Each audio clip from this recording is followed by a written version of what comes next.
सत श्री अकाल, नमस्कार, आदाब, संडे की गुड मॉर्निंग सभी को। तो एक अश्व प्रेमी हमारे भाई ने सवाल किया था कि क्या जो है नर घोड़े को राइडिंग के काम में लिया जा सकता है या घोड़ियाँ ही राइडिंग के लिए जेंटल और सीधी होती हैं। तो मैंने उन्हें लिख कर जवाब दे दिया। पर आज का वीडियो इसी के बारे में है कि नर घोड़े राइडिंग के लिए अच्छे हैं या जो हैं मादा घोड़ियाँ राइडिंग के लिए अच्छी हैं। तो इस तरीके से है जी। अगर तो आप नए अश्व प्रेमी हैं तो आप घोड़ी लें। घोड़ी नर से थोड़ी सी जेंटल होती हैं और नरम होती हैं। घोड़े थोड़े से एग्रेसिव होते हैं। ठीक है जी। तो मेरा आंसर आपके सवाल के लिए है कि नया अश्व प्रेमी घोड़ी ले। लेकिन जहाँ तक बात आती है पावर की, राइडिंग की, तो नर की पावर का कोई तोड़ ही नहीं है। ठीक है जी। बहुत पावरफुल होता है। कहीं थोड़ी सी कोई चढ़ाई है, पहाड़ है, ऊंचे नीचे रास्ते हैं, इसके फूफ बड़े होते हैं। जैसे अब हमारे हाथ जो बड़े हैं ऐसे ही हाथ पैर भी हमारे बड़े हैं फीमेल से, ऐसे ही इनका हिसाब होता है। इनके खुर बड़े होते हैं, पावरफुल ज़्यादा होते हैं, पावर इनमें ज़्यादा होती है। लेकिन फिर बात आती है वही वर्ड आपने यूज़ किया था, डोसाइल। ये थोड़े एग्रेसिव होते हैं, इनको कंट्रोल करना उतना ईजी नहीं होता। अब ये राइड अच्छी देता है और स्टैलियन है, इसको गिल्ड नहीं किया गया, मतलब खस्सी नहीं किया गया। बहुत सारे लोग इनका वो अग्रेशन और राइड में सही करने के लिए, रेसों में दौड़ाने के लिए इनको गिल्ड कर देते हैं कि इनमें वो भावना ना आए और ये अग्रेशन ना आए घोड़ियों के प्रति। तो गिल्डिंग करने के लिए फिर मैं कहूँगा कि अगर आप पावर चाहते हैं और नर ही चाहते हैं और आपको नर के एग्रेशन से प्रॉब्लम है, वो दुखी कर रहा है आपको, तो आप गिल्डिंग करा दीजिए। घोड़ा ठंडा और बहुत अच्छा काम करेगा। ठीक है। लेकिन अगर आप चाहते हैं कि हमें मतलब नर से मीटिंग भी लेनी है और अच्छी इसके बच्चे भी लेने हैं, तो आप फिर क्यों उसे गिल्ड कराएंगे, आप स्टैलियन ही रखेंगे। स्टैलियन काबू में आते हैं, नहीं आते, कैसे आते हैं? तो स्टैलियंस का यही है, स्टैलियंस को काबू करने के लिए आपको इनका कमरा अलग रखना पड़ता है, इनको घोड़ियों से दूर रखना पड़ता है, इन्हें घोड़ियाँ दिखे ना। ठीक है जी।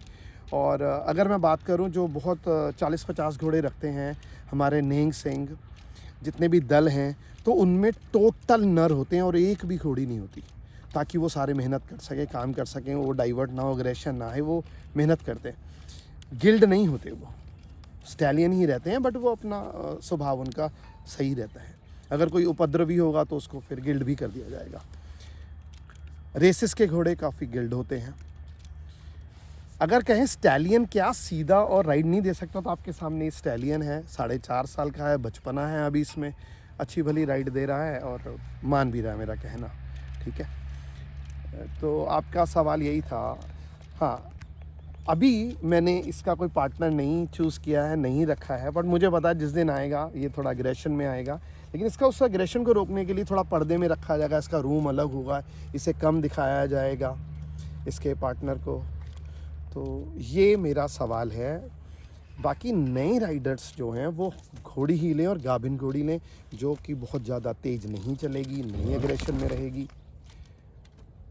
और उसका बच्चा आएगा, आपका शौक़ भी पूरा होगा। आप किसी से भी पूछें कि मैं नया अश्व प्रेमी क्या ले, तो वो यही आपको राय देगा कि प्रेग्नेंट घोड़ी ही लें। बच्चा लेंगे 2.5 साल पेशेंस, 2.5 साल आपको वेट करना पड़ेगा राइड के लिए, और हर किसी में इतना पेशेंस होता नहीं। तो ये मेरा मानना है। ठीक है। अब जैसे इसकी मैं माँ गाभिन लाया था 2020 में, लॉकडाउन से पहले। इसका जन्म है 7 मई का जन्म है इसका, 7 मई का। तो आप सोचिए 2.5 साल मैंने सेवा करी, फिर तैयार किया, 2.5 साल के बाद इसे काठी डाली, धीरे धीरे सिखाया। अभी भी बचपना है इसमें, अभी भी मैं नहीं कहता अभी मैंने कोई चाबुक नहीं रखा, मैंने खुद ही से चाल डाली है। और चाल क्या डाली है, जो इसकी नॉर्मल चालें हैं, जो ये चलना चाहता, मुझे कुछ नहीं आता। 4.5 साल में मैं बहुत कम ही सीखा हूँ, और मैं जितना सीखा मैं आपको बता भी रहा हूँ। वॉक करता है, ट्रॉट करता है, कैंटर करता है, गैलप करता है, रेवल नहीं आती इसको। तो वो नियर फ्यूचर में मैं चाबुक रखूँगा। मैं थोड़ा सा डरता हूँ चाबुक रखने से कि वो फिर पिटाई करके सिखाते हैं, तो वो मैं नहीं चाहता कि इसकी पिटाई करी जाए। धीरे धीरे जैसे जैसे एज बढ़ेगी, समझदार हो जाएगा, सियाना हो जाएगा, सब सीख जाएगा।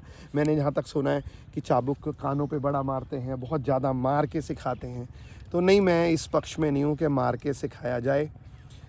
प्यार से सिखाया जाए, डांट के सिखा दिया जाए, बहुत ज़्यादा मारना नहीं चाहिए, ठीक है। इशारा तो चाहिए, डर चाहिए, ठीक है जी, वो कोई इशू नहीं है। हल्का हल्का देखो, बिना हंटर के, बिना डंडे के, शिटी के इसके करीब नहीं जाना चाहिए, है ना जी, जानवर है। तो आप अब जैसे मैंने ये साफ़ा है, ये भी काम करता है, इससे भी ये डरेगा। मैं ऐसे कर दूं तो हल्का सा इस तरीके से करूँ, ये होशियार हो जाता है। तो ये चीज़ है। डंडा शिटी हमेशा रखनी चाहिए, हंटर हमेशा रखना चाहिए। घोड़े के करीब जाएं, और घोड़े के जब भी जाएं करीब तो घोड़े के लेफ़्ट से जाएं। इसके देखिएगा, देखिएगा, इस पैर के पैरेलल रहें। इसकी हैंडलिंग भी मैं किसी दिन सिखाऊंगा आपको। तो मैं समझता हूँ इस मेरे वीडियो में आपको जवाब आ गया कि आप घोड़ा लें या घोड़ी लें, क्या घोड़ी को भी शांत चलती है। बिल्कुल, घोड़ियाँ अमूमन शांत होती हैं, बट बहुत चंचल भी होती हैं कई घोड़ियाँ। जैसे मज्जू की लाइन की चाल बड़ी निराली है, वो मज्जू की लाइन की घोड़ियाँ बहुत एग्रेशन और सर उठा के और बड़े रोब से चलती हैं। तो ये था आज का नर और मादा के रख रखाव और राइडिंग के बारे में। स्टैलियन, फिर मैं कहूँगा कि ये स्टैलियन है और गिल्ड नहीं है और अच्छा चल रहा है, मेरा शौक़ पूरा कर रहा है। और मैं नियर फ्यूचर में चाहता हूँ मैं इसे जंपिंग भी सिखाऊँ, सब कुछ सिखाऊँ इसे। लेट्स सी कितना मैं कामयाब होता हूँ और कितना ये सीखता है। बट ये जानवर सीखता बहुत है। संडे मॉर्निंग मनप्रीत सिंह संधू की तरफ से शुक्रिया। मैंने संडे मॉर्निंग बोल दिया, पता नहीं है वीडियो किस दिन हम डालेंगे, संडे को डालते हैं या ट्यूसडे को डालते हैं या वेडनेसडे को। Thank you, have a nice day, आपका दिन मंगलमय हो। शुक्रिया, धन्यवाद, आदाब।